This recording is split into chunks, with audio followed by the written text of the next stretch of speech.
For decades, the US led NATO, guaranteeing European security while Europe played a supporting role.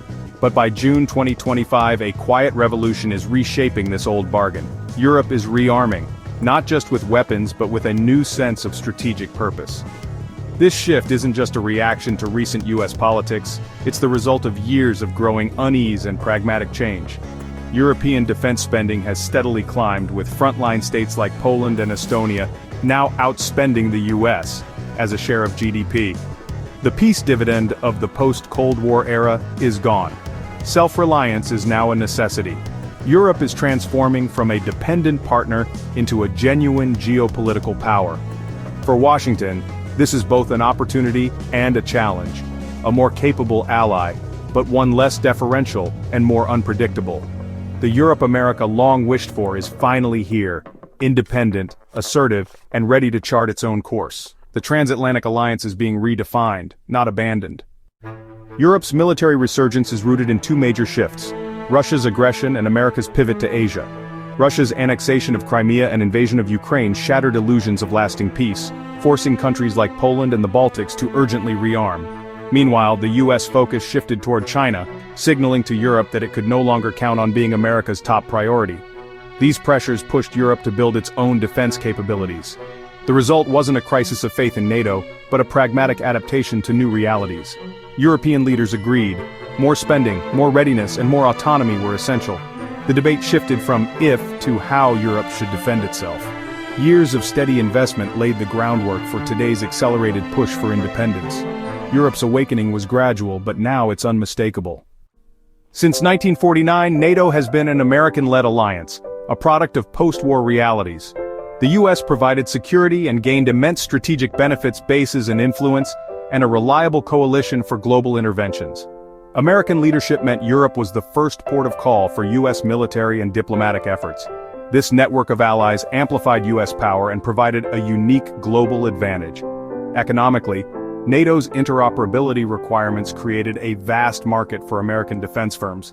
From 2022 to 2024, Europe bought $61 billion in US defense systems, including F-35S and HIMARS. As Europe ramped up defense imports, America's share of the market grew, cementing its role as the alliance's arsenal. But this dominance also bred dependency. Now, as Europe builds its own capabilities, the old arrangement is being fundamentally challenged. The dividends of US dominance are shrinking as Europe asserts itself. A new balance is emerging. In 2025, Europe is undergoing a historic military transformation. Defense spending has surged, with European NATO members reaching 2.2% of GDP, closing the gap with the US. More importantly, investment in new equipment has soared, with non-US NATO members outpacing American growth. The EU is now a major defense player, relaxing deficit rules to unlock hundreds of billions for military investment. New EU initiatives incentivize buying European, challenging US defense industry dominance. A $163.5 billion EU loan pool for joint procurement requires funds be spent on European-made goods. The goal: create European jobs, technology, and a self-sustaining defense ecosystem. On the ground, leadership is shifting. Europeans now command most NATO frontline battle groups. The US leads only in Poland. Elsewhere, Europe is taking charge.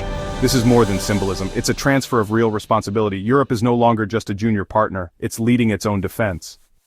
Europe's push for defense autonomy is producing real capabilities. Joint procurement deals like the $5.6 billion Patriot missile contract are boosting interoperability and efficiency. Europe is investing in next-gen technologies, coastal defense, autonomous vehicles, and advanced surveillance. These projects are tailored to Europe's unique security needs, not just imported from the US. Political shifts, especially in Germany, have accelerated this transformation. Chancellor Merz's government amended the constitution to fund a multi-year defense buildup, signaling a true turning point. Europe's military is now more integrated, ambitious, and self-sufficient, though still reliant on some US capabilities. The continent is becoming a producer of security, not just a consumer. For the US, a stronger Europe is both a policy success and a new challenge. American leverage is waning as Europe builds its own weapons, leads missions, and funds its own defense. EU Buy European policies threaten US defense industry dominance. Europe's independence could extend to strategic decisions, potentially denying US use of bases for unwanted operations. In Ukraine, Europe now holds the key levers of economic pressure against Russia. Doubts about US reliability have sparked talk of an independent European nuclear deterrent, a sign of eroding trust. The American nuclear umbrella is no longer taken for granted. Washington faces a partner that is finally charting its own course. The re-election of Donald Trump and a more antagonistic US have deepened Europe's drive for autonomy. Trust in the transatlantic alliance has eroded.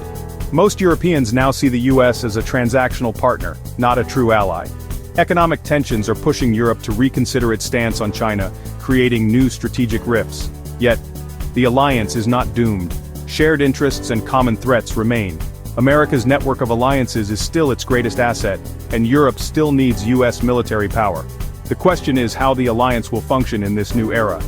The age of American dominance and European deference is over. Washington must treat Europe as an equal, competing for contracts, negotiating access, and coordinating as partners. The partnership of the 20th century is gone, but a more balanced alliance is possible, if both sides adapt. The future of the West depends on embracing this new reality.